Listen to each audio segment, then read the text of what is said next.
ശബരിമലയിലെ അയ്യപ്പന്റെ സ്വർണം കട്ടുകൊണ്ടുപോയവരാരും രക്ഷപ്പെടുകയില്ല എന്ന് മുൻ പ്രതിപക്ഷ നേതാവ് ഇന്ന് ശക്തമായ ഭാഷയിൽ ബഹുമാനപ്പെട്ട രമേശ് ചെന്നിത്തല വെളിപ്പെടുത്തി കഴിഞ്ഞു. അദ്ദേഹം കൂട്ടത്തിൽ പറഞ്ഞു, രക്തസാക്ഷി പണ്ട് കട്ടെടുത്തവനും മോഷ്ടിച്ചവനും ശബരിമലയിലെ സ്വർണം മോഷ്ടിച്ചവനും എല്ലാം CPM-ന്റെ ഉന്നതന്മാരായ നേതാക്കന്മാരാണ്. അവരാരും ഒരു കാലത്തും രക്ഷപ്പെടാൻ പോകുന്നില്ല എന്ന് അദ്ദേഹം, ഒരു വിശ്വാസി കൂടിയായ അദ്ദേഹം സംശയാതീതമായി വെളിപ്പെടുത്തിയിരിക്കുകയാണ്. അദ്ദേഹം ഈ വിഷയത്തിൽ കാണിക്കുന്ന ശുഷ്കാന്തിയും ജാഗ്രതയും ഒക്കെ പൊതുസമൂഹം കണ്ടുകൊണ്ടിരിക്കുകയാണ്. യാതൊരു വിട്ടുവീഴ്ചയും ഇത്തരം മോഷണ കാര്യങ്ങളിൽ ഉണ്ടാകാൻ പാടില്ല എന്ന് ശഠിക്കുന്നതായിട്ടുള്ള ഒരു രാഷ്ട്രീയ നേതാവാണ് ബഹുമാനപ്പെട്ട മുൻ പ്രതിപക്ഷ നേതാവ് രമേശ് ചെന്നിത്തല. അദ്ദേഹം പറഞ്ഞിരിക്കുന്നത് SIT-യിലുള്ള വിശ്വാസ്യത പോലും നഷ്ടപ്പെടുന്ന രീതിയിലേക്ക് കാര്യങ്ങൾ മാറുന്നു. ഹൈക്കോടതിയുടെ നിരീക്ഷണങ്ങൾ അതിന്റെ സൂചനകളാണ് നൽകുന്നത്. ശബരിമലയിൽ കഴിഞ്ഞ കുറെ നാളുകളായി നടക്കുന്ന തീവട്ടി സ്വർണ്ണക്കൊള്ളയെ സംബന്ധിച്ചുള്ള അന്വേഷണം ഇപ്പോഴും നടന്നുകൊണ്ടിരിക്കുകയാണ്. ടൺ കണക്കിനുള്ള സ്വർണമാണ് അവിടെ നിന്ന് വർഷങ്ങളായി മോഷ്ടിക്കപ്പെട്ടത് എന്നുള്ളത് ലോകത്തെ ആകമാനം, മലയാളികളെ മാത്രമല്ല ഈശ്വര വിശ്വാസികളെയൊക്കെ ഞെട്ടിച്ചതാണ്. ഇത് ഒരു ഗൂഢസംഘത്തിന്റെ നിരന്തരമായ പ്രവർത്തനത്തിന്റെ ഫലമായിരുന്നുവെന്ന് അന്വേഷണം തുടങ്ങിയപ്പോൾ തന്നെ ബോധ്യപ്പെടുകയും അതിനകത്ത് ബന്ധപ്പെട്ടതായിട്ടുള്ള വളരെ ഉയർന്ന സ്ഥാനങ്ങളിൽ ഇരുന്ന ദേവസ്വം ബോർഡ് പ്രസിഡന്റന്മാർ ഉൾപ്പെടെയുള്ള ആളുകളെ ജയിലിലാക്കുകയും ചെയ്തിട്ടുണ്ട്. ഇതിനായി പ്രത്യേക ഒരു അന്വേഷണ സംഘം, സ്പെഷ്യൽ ഇൻവെസ്റ്റിഗേഷൻ ടീം എന്ന് പറയുന്ന ഒരു സംഘത്തെ പിണറായി സർക്കാർ നിയമിക്കുകയും ആ സംഘത്തിന്റെ പരിപൂർണമായിട്ടുള്ള മേൽനോട്ടം ബഹുമാനപ്പെട്ട ഹൈക്കോടതി ഏറ്റെടുക്കുകയും ചെയ്തു. സർക്കാരിൽ ഒരുപക്ഷെ പൂർണ്ണമായി വിശ്വസിക്കത്തക്ക രീതിയിലുള്ള അന്വേഷണം ആയിരിക്കുമെന്നുള്ള ആശങ്ക കൊണ്ടോ ഭയം കൊണ്ടോ ആകണം സ്വാഭാവികമായി ബഹുമാനപ്പെട്ട ഹൈക്കോടതിയിൽ ഇത് സംബന്ധിച്ചുള്ള നിരീക്ഷണങ്ങൾ പലവട്ടങ്ങളായി മുന്നോട്ട് വന്നുകൊണ്ടിരിക്കുന്നത്. എന്നാൽ സങ്കടകരം എന്ന് പറയട്ടെ, കഴിഞ്ഞ കുറെ മാസങ്ങളായി നടക്കുന്ന അന്വേഷണങ്ങൾ ഒരിടത്തും എത്തിയിട്ടില്ല എന്നുള്ളതാണ് ഇന്നത്തെ അവസ്ഥ. ഏതാണ്ട് 13ഓളം പ്രതികൾ പട്ടികയിൽ ഉണ്ടെങ്കിലും അതിൽ ചില ആളുകൾ മാത്രമേ ഇപ്പോൾ ജയിലിൽ അറസ്റ്റ് ചെയ്യപ്പെട്ട് കഴിയുന്നുള്ളൂ. എല്ലാവരിൽ നിന്നും മൊഴിയെടുക്കുന്നതിനോ അന്വേഷണത്തിന്റെ തെളിവുകൾ ശേഖരിക്കുന്നതിനോ നാളിതുവരെ കഴിഞ്ഞിട്ടില്ല. 2 വട്ടം കാലാവധി നീട്ടിക്കൊടുത്തിട്ടും ഈ SIT കമ്മീഷന്റെ അന്വേഷണം ഒരിടത്തും എത്തിയിട്ടില്ല എന്നുള്ളതാണ് സങ്കടകരമായിട്ടുള്ള വസ്തുത. ഇവിടെ SIT എല്ലാം ഭംഗിയായി നടത്തുന്നു എന്നുള്ള പ്രചാരമാണ് ഭരിക്കുന്ന സർക്കാർ നടത്തിക്കൊണ്ടിരിക്കുന്നത്. എന്നാൽ ബഹുമാനപ്പെട്ട ഹൈക്കോടതിയിൽ നിന്ന് വരുന്ന പല നിരീക്ഷണങ്ങളും ഈ അന്വേഷണ കമ്മീഷന്റെ വിശ്വാസ്യതയെ തന്നെ സംശയിക്കത്തക്ക രീതിയിലുള്ളതാണ്. അതിന്റെ ഏറ്റവും ഒടുവിലത്തെ ഉദാഹരണമാണ് ഇന്ന് ബഹുമാനപ്പെട്ട ഹൈക്കോടതി നടത്തിയ നിരീക്ഷണം. അവർ ചോദിക്കുന്നത്, നിങ്ങൾ ഇതുവരെയായിട്ട് കുറ്റപത്രം സമർപ്പിക്കാൻ SIT-ക്ക് കഴിയുന്നില്ലെങ്കിൽ നിങ്ങൾ എന്താണ് ഈ അന്വേഷണം കൊണ്ട് ഉദ്ദേശിക്കുന്നതെന്ന് വളരെ കുറുക്കിക്കൊള്ളുന്ന ചോദ്യം ബഹുമാനപ്പെട്ട കോടതി ചോദിച്ചു. അത് ചോദിക്കുന്നതിന്റെ പ്രധാനമായ കാരണം, ഇപ്പോൾ ജയിലിലായിരിക്കുന്ന പ്രതികൾ ഒന്നിനു പുറകെ ഒന്നായി ജാമ്യ അപേക്ഷയുമായി കോടതിയെ സമീപിച്ചിരിക്കുകയാണ്. ഇന്ത്യയിൽ നിലവിലിരിക്കുന്ന നിയമം അനുസരിച്ച് ഏത് കേസിൽപ്പെട്ടയാളാണെങ്കിലും പ്രതിയായി പിടിക്കപ്പെടുന്ന ആളിന്റെ പേരിലുള്ള കുറ്റപത്രം അറസ്റ്റ് ചെയ്യപ്പെട്ട് 90 ദിവസത്തിനകം കോടതിയിൽ സമർപ്പിക്കുന്നില്ല എങ്കിൽ ആ പ്രതിക്ക് സ്വാഭാവിക ജാമ്യം ലഭിക്കുന്നതിന് അവകാശമുണ്ട്. വളരെ പ്രധാനപ്പെട്ട ഒരു വ്യവസ്ഥയാണിത്. ഈ വ്യവസ്ഥ പാലിക്കാത്തതിന്റെ പേരിൽ ഈ പ്രതിപട്ടികയിൽപ്പെട്ട ഒരാൾ കഴിഞ്ഞ ആഴ്ചയിൽ ജാമ്യം നേടി പുറത്തിറങ്ങി കഴിഞ്ഞു. ശ്രീ മുരാരി ബാബു. അദ്ദേഹത്തിന് ജാമ്യം കൊടുത്തത് അദ്ദേഹം ഇതിൽ കുറ്റമില്ലാത്ത ആളാണ്, ഈ കുറ്റത്തിൽ പങ്കാളിയല്ല എന്നതിന്റെ അടിസ്ഥാനത്തിലല്ല, മറിച്ച് വെറും സാങ്കേതികത്വത്തിന്റെ പേരിൽ അദ്ദേഹത്തിനെതിരായി കുറ്റപത്രം ഈ SIT-ക്ക് കോടതിയിൽ കൊടുക്കാൻ 90 ദിവസത്തിനകം കഴിയാത്തതിന്റെ പേരിൽ സ്വാഭാവിക ജാമ്യം അദ്ദേഹത്തിന് കിട്ടി. അദ്ദേഹം ജയിലിൽ നിന്ന് പുറത്തായി. ഈ മോഷണത്തിൽ ഏറ്റവും പ്രധാനപ്പെട്ട കണ്ണിയായിരുന്ന ഒരു ദല്ലാളായി പ്രവർത്തിച്ച ശ്രീ ഉണ്ണികൃഷ്ണൻ പോറ്റിക്കും ഒരു കേസിൽ ഇതുപോലെ ജാമ്യം ലഭിച്ചതാണ്. പക്ഷേ അയാളുടെ പേരിൽ മറ്റു ചില കേസുകൾ ഉള്ളതുകൊണ്ടാണ് അയാൾക്ക് ജയിലിൽ നിന്ന് പുറത്തു വരാൻ കഴിയാത്തത്. ഇത് കേസിന്റെ സങ്കീർണത വർദ്ധിപ്പിക്കുന്നതാണ് എന്ന് പറയേണ്ടിയിരിക്കുന്നു. അയാളും കോടതിയെ നിരന്തരമായി സമീപിച്ചുകൊണ്ടിരിക്കുകയാണ്. ഒരുപക്ഷെ അയാളുടെ പേരിൽ ചുമത്തപ്പെട്ട മറ്റ് കുറ്റങ്ങൾക്കും തക്ക സമയത്ത് 90 ദിവസത്തിനകം കുറ്റപത്രം കൊടുക്കുന്നില്ലെങ്കിൽ അയാളും താമസിയാതെ ജയിലിൽ നിന്ന് പുറത്തു വരും. 2 ദേവസ്വം ബോർഡ് പ്രസിഡന്റന്മാർ ഏതാണ്ട് 2 മാസത്തിലധികമായി ജയിലിലാണ്. അഡ്വക്കേറ്റ് എൻ വാസുവും എ പത്മകുമാറും ജയിലിലാണ്. 2 പേരും ദേവസ്വം ബോർഡിന്റെ പ്രസിഡന്റന്മാരായിരുന്നവരാണ്. അവരോടൊപ്പം അംഗങ്ങളായിരുന്നവർ ഇപ്പോൾ ജയിലിലാണ്. ഇവരെല്ലാം ഈ ഒരു സൗകര്യം ഉപയോഗിച്ചുകൊണ്ട് താമസിയാതെ ജാമ്യം നേടി പുറത്തു വരുമ്പോൾ കേസിന്റെ ഗതി എന്താകുമെന്നുള്ളതിനെ കുറിച്ചാണ് ഇപ്പോൾ പൊതുസമൂഹം ആകാംക്ഷയോടുകൂടെ നോക്കിക്കാണുന്നത്. ഇതുവരെയും കൃത്യമായ തെളിവുകളോടുകൂടി കുറ്റപത്രം സമർപ്പിക്കാൻ SITക്ക് കഴിയുന്നില്ല എന്നതാണ് ഇന്ന് ബഹുമാനപ്പെട്ട ഹൈക്കോടതിയുടെ നിരീക്ഷണത്തിന്റെ പ്രധാനമായ കാരണം.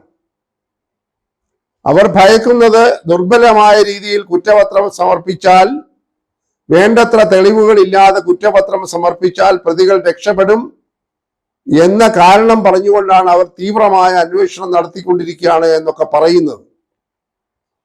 എന്നാൽ ഇതിനകത്ത് ഒരുപാട് വൈരുദ്ധ്യങ്ങളുണ്ട്. ഏറ്റവും പ്രധാനമായി ഇപ്പോൾ പുറത്തു വന്നിരിക്കുന്ന ഒരു സംഗതി, ഈ സ്വർണമെല്ലാം ചെമ്പ് ആണ് എന്ന് എഴുതി വെച്ച കൈപ്പടയിൽ എഴുതിയ മുൻ ദേവസ്വം ബോർഡ് പ്രസിഡന്റായ പത്മകുമാർ ഇപ്പോൾ ജയിലിൽ കിടക്കുന്നയാൾ ജാമ്യത്തിന് അപേക്ഷിക്കുമ്പോൾ സ്വാഭാവികമായി അയാൾ തന്നെ എഴുതിയതാണോ എന്ന് ഉറപ്പാക്കണമെന്നുണ്ടെങ്കിൽ അത് ഫോറൻസിക് പരിശോധനയ്ക്ക് വിധേയമാക്കേണ്ടതാണ് അയാളുടെ കൈപ്പട. നാളിതുവരെ അതിനുള്ള നടപടി SIT എടുത്തില്ല. നോക്കണം, അയാൾ മാസങ്ങളായി ജയിലിലാണ്. അപ്പോൾ അയാൾക്കെതിരായി തെളിവുകൾ കൃത്യമായി സമർപ്പിച്ചെങ്കിൽ മാത്രമേ അയാളെ ജയിലിൽ തുടർന്നുള്ള അന്വേഷണത്തിനായി സൂക്ഷിക്കാൻ പറ്റുകയുള്ളൂ.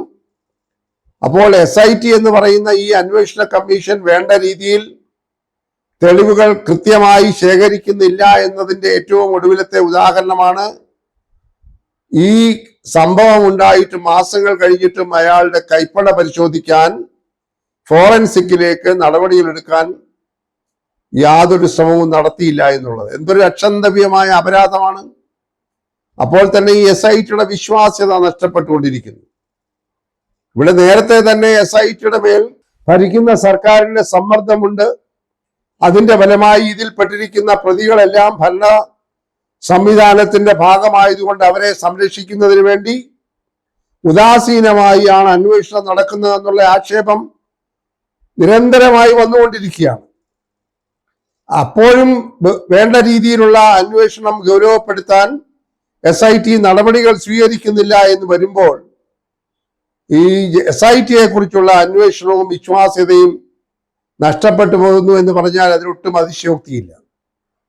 അങ്ങനെ വരുമ്പോൾ ഈ കേസിന്റെ അവസ്ഥ എന്താകും, ഇതിന്റെ ഭാവി എന്താകും, നഷ്ടപ്പെട്ടു പോയ ടൺ കണക്കിനുള്ള സ്വർണം എവിടെ കിട്ടും എന്നതൊക്കെ വലിയ ചോദ്യങ്ങളായി അവശേഷിക്കുകയാണ്. ഒരു കാര്യം വളരെ വ്യക്തമാണ്, ശബരിമലയിൽ നിന്ന് കൊള്ളയടിച്ചു കൊണ്ടുപോയ ദ്വാരപാലക ശില്പങ്ങളും കട്ടിളപ്പാളികളും സ്വർണ്ണ തകിടുകളും യാതൊരു കാരണവശാലും അതേ മട്ടിൽ തിരികെ വരാൻ പോകുന്നില്ല. കാരണം ഇത്തരം മോഷ്ടിച്ച സ്വർണം വാങ്ങുന്നതായിട്ടുള്ള സ്വർണ്ണ വ്യാപാരികൾ ഇത് കിട്ടിയാൽ ഉടൻ തന്നെ ഉരുക്കി രൂപമാറ്റം വരുത്തി ആഭരണങ്ങളായും മറ്റ് ഉൽപ്പന്നങ്ങളായും ഒരുപക്ഷെ നാടുവരെ കടത്തിയെന്ന് വന്നിട്ടുണ്ടാകാം. ഏത് കമ്മീഷനാണ് ഈ സ്വർണം അതേപടി തിരിച്ചെടുക്കാൻ കഴിയുക? കട്ടിളപ്പാളിയിലുള്ള സ്വർണമൊക്കെ കട്ടിളപ്പാളിയായി ഇരിക്കുന്നെന്നാണോ SIT വിചാരിക്കുന്നത്? അത് അങ്ങേയറ്റത്തെ ശുംഭത്തരമാണ്. അതുകൊണ്ട് ഈ അന്വേഷണത്തിന്റെ ഗതിയെക്കുറിച്ച് പൊതുസമൂഹം ആകെ സംശയിക്കുകയും ഉത്കണ്ഠപ്പെടുകയും ചെയ്യുകയാണ്. ബഹുമാനപ്പെട്ട ഹൈക്കോടതി നടത്തുന്ന നിരീക്ഷണങ്ങൾ SITയിലുള്ള വിശ്വാസം നഷ്ടപ്പെടുത്തിക്കൊണ്ടിരിക്കുന്നു. തെളിവുകൾ ശേഖരിക്കുന്നതിനുള്ള വൈമുഖ്യം, ജാഗ്രതയില്ലായ്മ, ഉദാസീനത മറ്റൊരു വലിയ വെല്ലുവിളിയായി നിലനിൽക്കുന്നു. അങ്ങനെ വരുമ്പോൾ ഇതിൽ പ്രതികളായിരിക്കുന്ന ആളുകളെല്ലാം ഇന്നല്ലെങ്കിൽ നാളെ ജയിലിന് പുറത്തു വരികയും അവശേഷിക്കുന്ന തെളിവുകൾ പോലും നഷ്ടപ്പെടുത്തുകയും സാക്ഷികളെ സ്വാധീനിക്കുകയും ചെയ്യുമെന്ന കാര്യത്തിൽ ആർക്കും ഒരു സംശയവുമില്ല. ഈ സർക്കാർ അധികാരത്തിൽ നിന്ന് പുറത്താക്കാൻ ഇനി 2-3 മാസങ്ങളേ ഉള്ളൂ. ഈ അന്വേഷണം ഗതിമുട്ടി നിൽക്കുന്ന ഒരു സാഹചര്യത്തിലേക്കാണോ പോകുന്നത് എന്ന് ആരെങ്കിലും സംശയിച്ചാൽ അവരെ കുറ്റപ്പെടുത്താനാവുകയില്ല. ഈ വേഗത്തിൽ അന്വേഷണം പോയി കഴിഞ്ഞാൽ കൃത്യമായി കുറ്റപത്രം കോടതിയിൽ സമർപ്പിക്കാൻ അന്വേഷണ കമ്മീഷന് SITക്ക് കഴിയുമോ എന്ന കാര്യത്തിൽ സംശയമുണ്ട്. അതുകൊണ്ട് നേരത്തെ സൂചിപ്പിച്ചതുപോലെ സ്വാഭാവിക ജാമ്യം 90 ദിവസം കഴിയുമ്പോൾ എല്ലാ പ്രതികൾക്കും ലഭിക്കുകയും അവർ മുഴുവൻ ജയിൽ മോചിതരാവുകയും ചെയ്യുന്ന ഒരവസ്ഥ അനധിവിദൂര ഭാവിയിൽ നാം കാണാൻ പോവുകയാണ്. അതോടുകൂടി ഈ കേസിന്റെ അവസ്ഥ എന്താകുമെന്ന് വളരെയേറെ ഉത്കണ്ഠയുണ്ട് ആളുകൾക്ക്, ജനങ്ങൾക്ക്, പൊതുസമൂഹത്തിന്. ശബരിമലയിലെ അയ്യപ്പന്റെ സ്വർണം കട്ടുകൊണ്ടുപോയവരാരും രക്ഷപ്പെടുകയില്ല എന്ന് മുൻ പ്രതിപക്ഷ നേതാവ് ശക്തമായ ഭാഷയിൽ ബഹുമാനപ്പെട്ട രമേശ് ചെന്നിത്തല വെളിപ്പെടുത്തി കഴിഞ്ഞു. അദ്ദേഹം കൂട്ടത്തിൽ പറഞ്ഞു, രക്തസാക്ഷി ഫണ്ട് കട്ടെടുത്തവനും മോഷ്ടിച്ചവനും ശബരിമലയിലെ സ്വർണം മോഷ്ടിച്ചവനും എല്ലാം CPMന്റെ ഉന്നതന്മാരായ നേതാക്കന്മാരാണ്. അവരാരും ഒരു കാലത്തും രക്ഷപ്പെടാൻ പോകുന്നില്ല എന്ന് അദ്ദേഹം, ഒരു വിശ്വാസി കൂടിയായ അദ്ദേഹം സംശയാതീതമായി വെളിപ്പെടുത്തിയിരിക്കുകയാണ്. അദ്ദേഹം ഈ വിഷയത്തിൽ കാണിക്കുന്ന ശുഷ്കാന്തിയും ജാഗ്രതയും ഒക്കെ പൊതുസമൂഹം കണ്ടുകൊണ്ടിരിക്കുകയാണ്. യാതൊരു വിട്ടുവീഴ്ചയും ഇത്തരം മോഷണ കാര്യങ്ങളിൽ ഉണ്ടാകാൻ പാടില്ല എന്ന് ശഠിക്കുന്നതായിട്ടുള്ള ഒരു രാഷ്ട്രീയ നേതാവാണ് ബഹുമാനപ്പെട്ട മുൻ പ്രതിപക്ഷ നേതാവ് രമേശ് ചെന്നിത്തല. അദ്ദേഹം പറഞ്ഞിരിക്കുന്നത് SITയിലുള്ള വിശ്വാസ്യത പോലും നഷ്ടപ്പെടുന്ന രീതിയിലേക്ക് കാര്യങ്ങൾ മാറുന്നു. ഹൈക്കോടതിയുടെ നിരീക്ഷണങ്ങൾ അതിന്റെ സൂചനകളാണ് നൽകുന്നത്. അതുകൊണ്ട് ഭഗവാൻ അയ്യപ്പന്റെ സ്വർണം മോഷ്ടിച്ചവരും രക്തസാക്ഷികളുടെ പേരിൽ സ്വരൂപിച്ച ഫണ്ട് മോഷ്ടിച്ചവരും ഒരു കാരണവശാലും നിയമത്തിന്റെ പിടിയിൽ നിന്ന് രക്ഷപ്പെടാൻ പോകുന്നില്ല, പാടില്ല എന്ന ശപഥം അദ്ദേഹം ആവർത്തിച്ചിരിക്കുകയാണ്. അദ്ദേഹത്തിന് ഒരു പ്രതീക്ഷ സ്വാഭാവികമായി പൊതുസമൂഹത്തോടൊപ്പം ഉള്ളത്, ഈ സർക്കാർ അധികാരത്തിൽ നിന്ന് ഒഴിഞ്ഞാൽ പിണറായി സർക്കാരിന്റെ 2ാം ഊഴം തീർന്നു കഴിഞ്ഞാൽ കേരളത്തിലുണ്ടാകുന്ന രാഷ്ട്രീയ കാലാവസ്ഥ മാറ്റം ഈ തരം അധർമ്മ പ്രവർത്തികൾക്ക് ഒരു അറുതി ഉണ്ടാക്കും എന്നൊരു പ്രതീക്ഷയുണ്ട്. ആ പ്രതീക്ഷ പൊതുസമൂഹത്തിനുമുണ്ട്. അതാണ് അദ്ദേഹം പങ്കുവയ്ക്കുന്നത്. അതുകൊണ്ട് ശ്രീ രമേശ് ചെന്നിത്തല ഈ വിഷയത്തെ സംബന്ധിച്ച് ഏറ്റവും ഒടുവിൽ പ്രകടിപ്പിച്ചിരിക്കുന്ന ആശങ്കയും ഉത്കണ്ഠയും ഒക്കെ പൊതുസമൂഹത്തിന്റെ ആശങ്കയാണ്. കണ്ണൂർ പാർട്ടി ഗ്രാമങ്ങളിൽ നടക്കുന്ന ഫണ്ട് തട്ടിപ്പും തിരിമറിയും, ശബരിമല ക്ഷേത്രത്തിൽ നടക്കുന്ന സ്വർണക്കൊള്ളയും ഒരുപോലെ സമൂഹത്തിൽ ഉൾക്കൊള്ളാൻ തയ്യാറല്ലാത്തതാണ്, തയ്യാറാവുകയില്ല. അതിൽപ്പെട്ട ആളുകളെ മുഴുവൻ നിയമത്തിന്റെ മുൻപിൽ കൊണ്ടുവന്ന് മാതൃകാപരമായി ശിക്ഷിക്കുമെന്നുള്ളതാണ് എല്ലാവരും ആഗ്രഹിക്കുന്നത്. അദ്ദേഹം ആ ആഗ്രഹമാണ് പ്രകടിപ്പിക്കുന്നത്. അതിന്റെ പിന്നിൽ പൊതുവികാരവും ഉണ്ട് എന്ന് അദ്ദേഹവും പൊതുസമൂഹവും തിരിച്ചറിയുന്നു. അതുകൊണ്ട് ഈ സ്വർണ്ണ കൊള്ളയിൽ നടത്തുന്ന അന്വേഷണം എത്രയും വേഗം കാര്യക്ഷമമാക്കുവാനുള്ള ജാഗ്രത SIT നടത്തണം. അവരെത്ര നടത്തിയാലും ഇനിയുള്ള ചുരുങ്ങിയ ദിവസങ്ങൾ കൊണ്ട് എന്തുണ്ടാകുമെന്നുള്ളത് കണ്ടറിയേണ്ടിയിരിക്കുന്നു. അതുപോലെ തന്നെ ഈ കണ്ണൂരിൽ പയ്യന്നൂരിൽ ഇപ്പോൾ ഉണ്ടായ രക്തസാക്ഷി ഫണ്ട് തട്ടിപ്പിനെ കുറിച്ചുള്ള അന്വേഷണവും ഗൗരവത്തോടുകൂടി നടത്തേണ്ടതായിട്ടുണ്ട്. ഇതുപോലെ അധർമ്മം പ്രവർത്തിക്കുന്നവർ ഏത് രാഷ്ട്രീയ കക്ഷിയിൽപ്പെട്ടവരായാലും അവരെ പൊതുസമൂഹം തള്ളിക്കളയണമെന്നുള്ള ആഹ്വാനമാണ് ഇപ്പോൾ എല്ലാ കോണുകളിൽ നിന്നും കേട്ടുകൊണ്ടിരിക്കുന്നത്.